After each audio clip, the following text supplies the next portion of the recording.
मनुस्मृति पर बड़ी चर्चा है।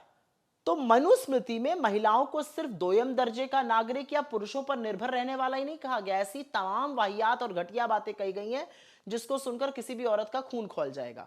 मनुस्मृति के 5वें अध्याय का जो 148 श्लोक है उसमें कहा गया है एक स्त्री को हमेशा अपने पिता के संरक्षण में रहना चाहिए, विवाह के पश्चात पति के संरक्षण में, और पति की मृत्यु के बाद उसे अपने बच्चों की दया पर निर्भर होना चाहिए। लेकिन किसी भी सूरत में एक महिला स्वतंत्र नहीं रह सकती है, यानी स्त्री के पास अपने बारे में भी मनुस्मृति के अकॉर्डिंग निर्णय लेने का कोई अधिकार नहीं है।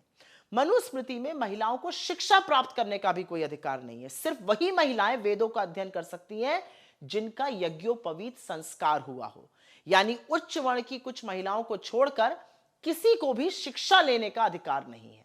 मनुस्मृति के 15वें नियम में कहा गया, और यह जरा ध्यान से सुनिएगा, महिलाओं का चंचल मन और स्वाभाविक हृदयहीनता की वजह से अपने पति के प्रति वो धोखेबाज हो सकती हैं, इसलिए उन पर निगरानी रखनी चाहिए।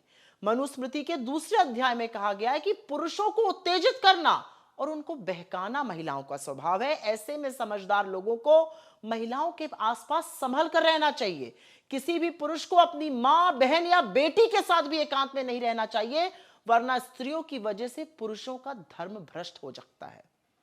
मनुस्मृति में कहा गया है कि राजा धन और स्त्रियों की रक्षा करता है, मगर विपत्ति के समय वो दोनों का उपयोग कर सकता है, यानी स्त्री जो है वो कोई वस्तु है जिसका कि उपयोग किया जा सकता है।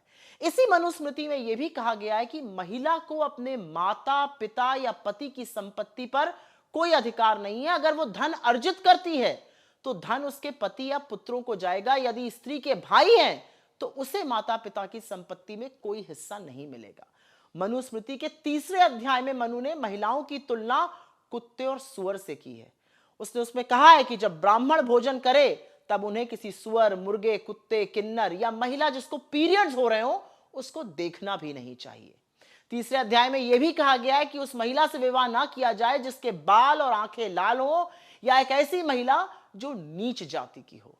मनुस्मृति के 11वें श्लोक में कहा गया है कि जिस स्त्री के भाई ना हो या जिसके पिता का कोई पता ना हो, उस लड़की से शादी करना भारी भूल होती है, उससे शादी नहीं की जानी चाहिए, जबकि बिना बाप के पुत्र से शादी करने में कोई दिक्कत नहीं है।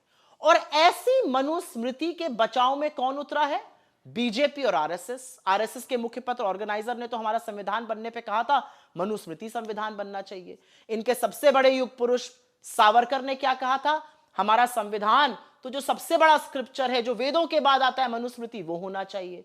खुद उमा भारती जी मध्य प्रदेश की चीफ मिनिस्टर थी और उन्होंने कहा, उन्होंने मनुस्मृति की बड़ाई करी, राम माधव ने करी, बीजेपी वाले करते रहते हैं। सारी की सारी बीजेपी मैदान में उतरी हुई है मनुस्मृति की बड़ाई करने के लिए। अरे वो मनुस्मृति जो औरत को कुत्ते सुअर के साथ खड़ा करती है, उसकी बड़ाई आप कैसे कर सकते हैं? और कौन है वो जो औरतें जिनका खून नहीं खौल रहा है? ये सारी बातें सुनकर या देखकर जब Rahul Gandhi smash the patriarchy की बात करते हैं तो वो ऐसी पेट्रियार्की को स्मैश करने की बात करते हैं जहां पर औरतों को एक वस्तु समझा जाए, जहां पर उनकी निर्भरता हो, जहां पर उनकी कोई इंडिपेंडेंट वजूद ना हो। उससे आपको दिक्कत नहीं है। और ये क्या बेवकूफी की बात है कि बाकी धर्मों की बात नहीं कर रहे हैं, मनुस्मृति की कर रहे हैं। आपको लगता है मनुस्मृति हमारा धार्मिक स्क्रिप्चर है? आपको लगता है मनुस्मृति हमारे लिए आराध्य है, हमें उसकी चर्चा की जानी चाहिए?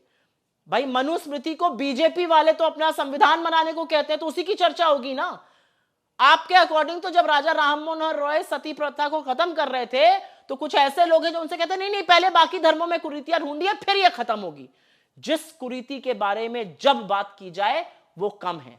मनुस्मृति में जिस तरह की घटिया वाहियात बातें लड़कियों के लिए, महिलाओं के लिए कही गई हैं, वो हमारे धर्म पर, हमारे समाज पर, आधी आबादी के नाम पर काला धब्बा है और उसकी जितनी भर्त्सना की जाए कम है। और ये सारे बीजेपी वाले, चाहे वो उत्तर प्रदेश के मुख्यमंत्री हो, चाहे बाकी बीजेपी के लोग हों, आप मनुस्मृति के बचाव में खड़े। शर्म नहीं आती आपको? आपको शर्म नहीं आती कि एक ऐसा ग्रंथ है, एक ऐसी राइटिंग है जो महिलाओं को कुत्ते सुअर से कंपेयर करती है, जो कहती है कि महिलाओं के अपनी मां बहन के आसपास एक पुरुष नहीं रह सकता क्योंकि महिला पुरुष का मन विचलित कर देती है। शर्म आनी चाहिए आप लोगों को।